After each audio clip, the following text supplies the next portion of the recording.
The TPP's greatest potential is a pathfinder for wider regional economic integration in the Americas. A greater degree of coherence in the regulations that govern global supply chains would streamline international trade with benefits for businesses and consumers in our region. Over time, it would remove unnecessary duplication, reduce costs, and unleash greater opportunities for the Latin American countries that would participate and integrate more deeply in global supply chains. This integration agenda, which goes beyond traditional market access issues, could become even more important should TPP eventually expand to include other Asia-Pacific countries such as Japan and Korea. Accession of new countries in our region to the TPP negotiations is also very important. Growing TPP would offer a platform to enhance relevance of the region in global economic integration and will expand the potential for Latin American businesses to participate and integrate more deeply in global value chains. Colombia and Costa Rica and Panama have expressed interest in joining TPP negotiations, as these countries have recently concluded comprehensive free trade agreements with the United States. Their accession to the talks should enhance benefits that the whole region and current members of the TPP could obtain. The U.S. private sector and government have indicated that interest from major economies, such as Japan, Mexico, and Canada, enhances the potential for TPP to set a new, higher standard for trade in the Asia-Pacific region. But at the same time, it is essential that the entry of new members does not slow down the momentum already in place, and that any new entrant should demonstrate a level of readiness to commit to the same high level of ambition and standards. So it is critical for prospective TPP members to demonstrate that the political will exists at home to advance the necessary reforms associated with such high standards. Mexico is a particularly strong candidate to join TPP, given its strong commitment to regional trade and integration, its active implementation of the comprehensive NAFTA with the United States and Canada, and its ongoing bilateral trade negotiations with Japan. As in the cases of Chile and Peru, Mexico eliminated all remaining tariffs on consumer, industrial, and agricultural products imported from the United States. These three countries lead the world in the number of tariff-eliminating free trade agreements currently in force in our region, which of course makes them strong allies for the TPP. The TPP also represents an important opportunity for the countries of our region to advance in foreign investment attraction, investment-related reforms, and innovation. Their accession will allow them to maximize their competitiveness in the 21st century. U.S. technology and expertise will be an important part of the TPP's potential success. New topics under discussion in the TPP talks are of, for instance, strategic importance for Latin American countries in the case of regulatory coherence, the adoption and maintenance of a transparent, effective, enforceable, and mutually coherent regulatory systems that adhere to international best practices will provide important benefits to Latin American countries. It will improve their own regulatory systems, and it will enhance their potential for attracting foreign direct investment. The private sector, especially in the U.S., has emphasized the importance of the issue of identifying and eliminating supply chain choke points. The active participation of Latin American countries in global value chains, particularly with TPP countries, suggests that a TPP agreement would translate into significant economic benefits for these countries, including greater economic integration and competitiveness. What's Chile's approach on the current issues? I want to mention two things. First, on the content of the TPP. Again, I'm not an expert, but Chile promotes including as everything as possible on this agreement. Good services, financial services, investments, institutional issues, e-commerce, small and medium businesses, regulatory coherence, as Luis Alberto mentioned or Eric mentions. And by regulatory coherence, trying to have a system where a single product can access different markets with the same process and not having different process on that. Not excluding any sector, and any country, each country has a sensitive sector. I imagine that probably for Canada, milk is a sensitive issue. We felt with Vietnam, a country we recently signed an agreement. Textile was for their sensitive sector. Sugar may be a sensitive sector for the U.S. But we want to approach all these sectors. And we also have, as Chileans, our sensitive sectors too. We wanted to approach all these sectors and not protecting them as sacred places. On the enlargement, we totally agree with Luis Alberto. We wanted to enlarge to every country who shares these principles. The area is a 500 million people market, a 17 trillion GDP market, becomes the fourth largest market in the world. And as the APEC, Article 20.6 mentions or provides, every country can join the APEC. Any country can join these agreements if they share this principle. Why this agreement benefits Chile? Let me go to some specifics there. And the obvious answer is that Chile wants to be a player there. There is a geopolitical reason for being present and being a player. But we also have some specific commercial targets that could be addressed by this process. First, the tariff acceleration. We have single calendars with each country. We have free trade agreements with all TPP countries plus China plus Japan. And we are currently with another 2 countries, Hong Kong among them. But we could have a process of speeding up the reduction of tariffs through this process of the TPP. And that's always good from the side of Chile. The accumulation of rules of origin that provides you the opportunity of incorporating different products coming from these different countries and having the access to the TPP countries' market. There is a series of rules that are beyond the WTO system. Up to now,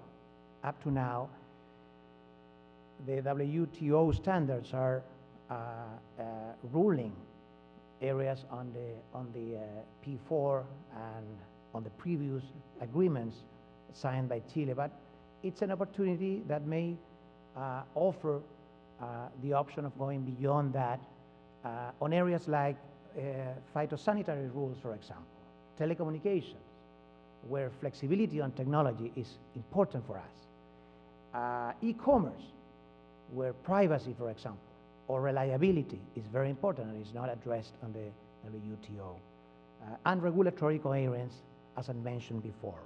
It's also about North American competitiveness, as I mentioned. Mexican exports increase US exports and jobs, and vice versa.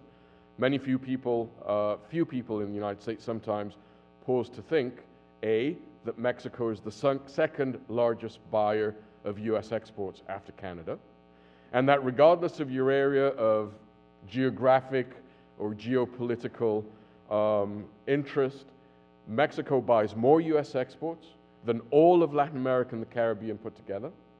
Mexico buys more US exports than Germany, the UK, Italy, and the Netherlands combined. And if we're thinking about the sexy Asia Pacific, Mexico buys more US exports than Japan and China combined. So there is a very significant volume of intra-North American trade that is already happening, and that by latching on to TPP would not only enhance North American competitiveness per se, but it would increase the global share of NAFTA trade and NAFTA trade volume to Asia Pacific by virtue of accession to the TPP. We have integrated chains of production and supply in North America. President Obama just last week in the State of the Union started his speech by underscoring the comeback, the revival of Detroit and the U.S. Automobile manufacturing capability.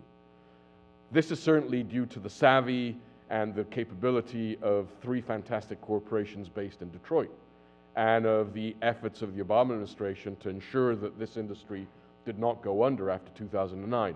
But it is also a testament to the vertebrated supply chains that we have developed in Canada, Mexico, and the United States since NAFTA, the ability of small and medium businesses to latch on to production of the big manufacturing centers throughout North America. And this is what in many ways explains why precisely Detroit has become such a successful story in our efforts, our combined efforts in North America to mitigate the effects of the global recession in 2009. And each dollar the United States buys from Mexico is 40 cents worth of US inputs. We have Mexico-US trade supports approximately 6 million US jobs directly related to Mexico. So there is a very important case to be made that TPP will enhance North American competitiveness and the share of North American trade in the global market. And finally, it is about geopolitics. I'm not saying that the TPP was designed as a political architecture, but there is a very important geopolitical component to this, as my Peruvian friend has just suggested. Mexico is a member of APEC and of NAFTA. Mexico, along with a series of partners in the hemisphere, has been developing La Alianza del Pacífico, the Alliance of the Pacific, with Peru, with Chile, with Colombia, we hope with Panama, and certainly the next logical partner in that should be Costa Rica. How these countries on the Pacific rim of the Western Hemisphere that have free trade agreements amongst themselves, and in some cases are members of APEC, and in all cases are aspiring to become members of APEC, is a critical component in how we rethink not only the hemispheric architecture, but how we rethink global post-Cold War, the post-global war architecture.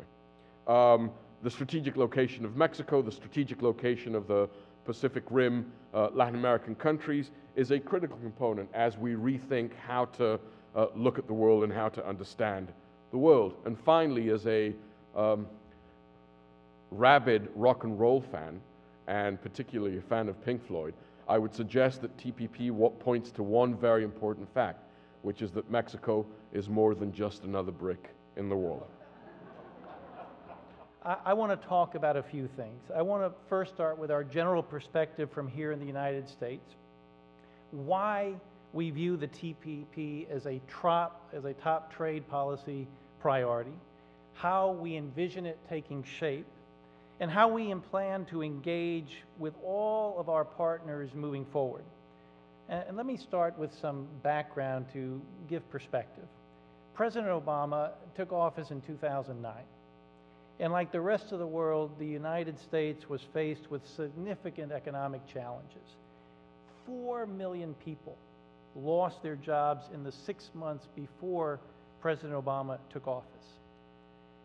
And if that wasn't bad enough, another 4 million lose their jobs within the first few months of his presidency before his policies are able to be put in place.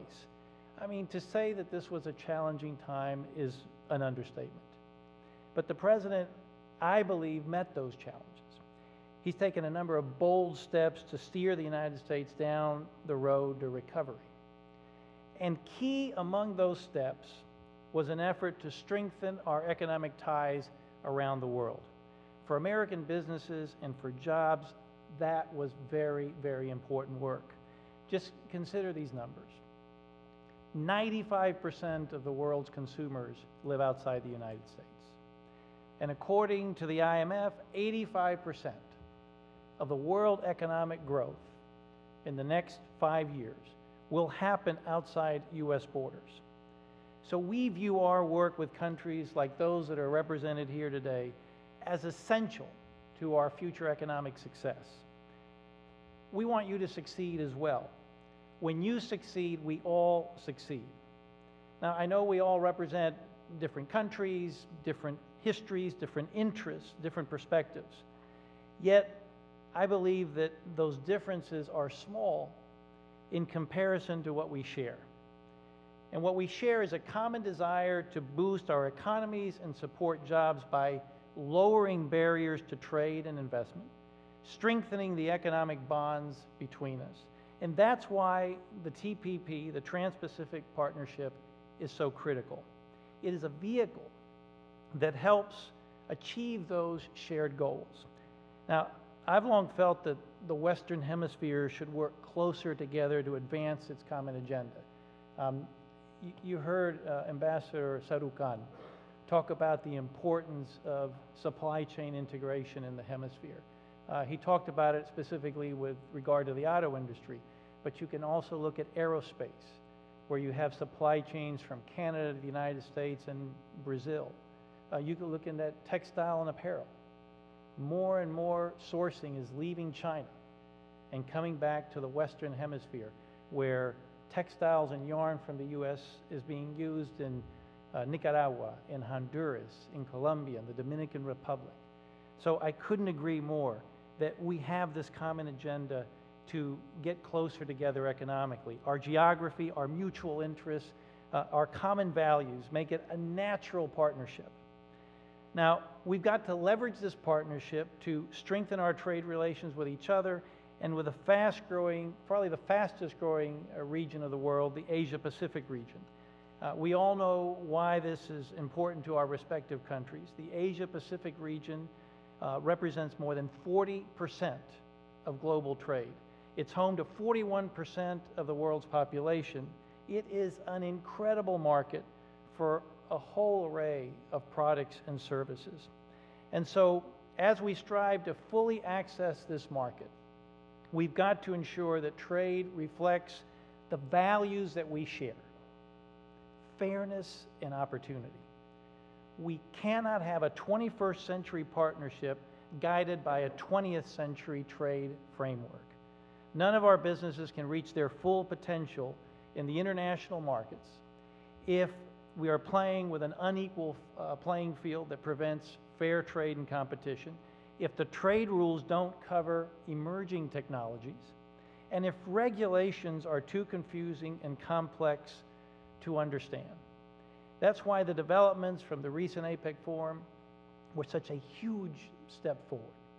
As previous speakers have said, the framework developed in Honolulu represents a landmark accomplishment. Tony made reference to the fact that there's a lot of new territory here, but it's important territory to reduce barriers, particularly non-tariff barriers.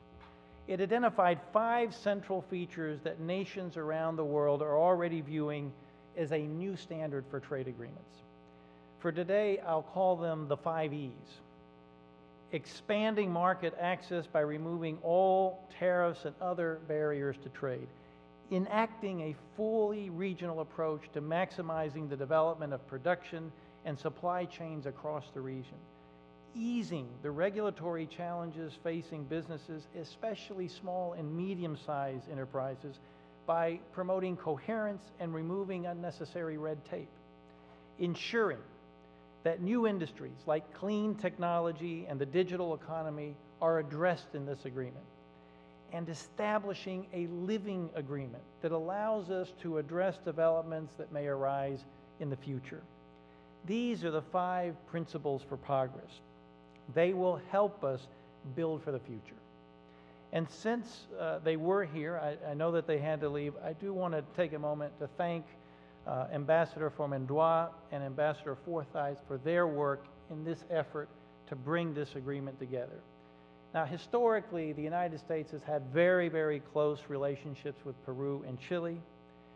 Since the U.S.-Chile Free Trade Agreement went into effect in 2004, total bilateral trade has more than doubled, reaching more than $18 billion in 2010. And regarding Peru, tomorrow marks the 3rd year anniversary of the U.S.-Peru Trade Promotion Agreement that was entered into force in 2009. And despite the global economic crisis, the trade relationship between our 2 countries remains strong and resilient. Bilateral trade bounced back to pre-crisis levels to nearly $12 billion in 2010. These economic ties are supporting jobs and businesses in all of our countries. And we want to build on partnerships like this with initiatives such as the Summit of the Americas that's soon coming up. As you know, and I don't need to tell this crowd, the Summit of the Americas is a regular gathering of heads of states and government officials from throughout the Western Hemisphere. It is a valuable opportunity for leaders to exchange ideas and experiences. The 6th Summit of the Americas is going to be held this April in Colombia.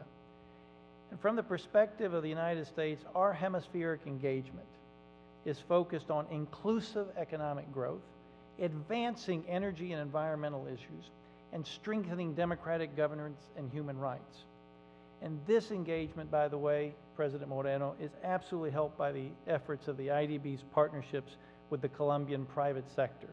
I know we spoke earlier that the IDB and Colombia are partnering to co-host the CEO's forums with leaders from throughout the hemisphere. It will be held on the margins of the Summit of the Americas, and I believe that it will ensure that the private sector's voice is heard and conveyed to the hemisphere's senior policymakers. So in this larger picture, by emphasizing shared values and interests, the United States is proud to work with our partners in the Americas to advance our common agenda: more jobs, more growth for our citizens. And we welcome the opportunity to build on the work through the TPP. We also, let me be very clear, welcome the formal expressions of interest in the TPP by Mexico, Canada, and Japan. We know that the valuable economic contributions that these countries make is vital, very vital to our own interests. With regards to Canada and Mexico, our shared borders link over 450 million people. We see trade flows of $2.5 billion every single day. To put this in even better perspective, this translates into nearly $2 million of trade every single minute. Now, we have received considerable feedback from stakeholders about the potential participation from these countries in the TPP. And I want you to know that we'll be working with our stakeholders to assess the readiness of Canada and Mexico and Japan to join this very high standard agreement. Today's words by Ambassador Sarukan and also Minister Robinson, I think will greatly contribute to this conversation. In spite of making clear that Ambassador Sarukan said he is not asking to go first. I got that. I heard that very clearly. But we look forward to more conversations so that we can move forward. And we look forward to working with partners to continue the effort to make the TPP a model for the future. Now, working with the Office of the U.S. Trade Representative, I have instructed my staff to seek out an agreement that requires participants to address key goals, like ensuring that there is a transparent and dependable legal and regulatory system, supporting fair competition between private firms and state-owned enterprises, combating public sector corruption and bribery, and creating intellectual property protections to fully encourage innovation and creativity in all the countries that participate. We want all our trading partners to be innovators and to experience the growth that results from a strong legal system, from a robust intellectual property rights regime, and from open market economies. We want to set high standards for our trade agreements and for our trading relationships around the world. And we want a strong TPP that strengthens the economy within the Western Hemisphere, which in turn enhances the region's presence in the Asia-Pacific. And that's the message that I want to leave you with today. The United States is committed to our relationship with our partners in the Western Hemisphere. We want to work with you to access all the opportunities in the Asia-Pacific region. We want to keep working together. We want to keep growing together. And I want to just thank you again, both of you and your respective organizations, for letting me have a part in this. I look forward to working with you today, tomorrow, and beyond. Thank you all very, very much.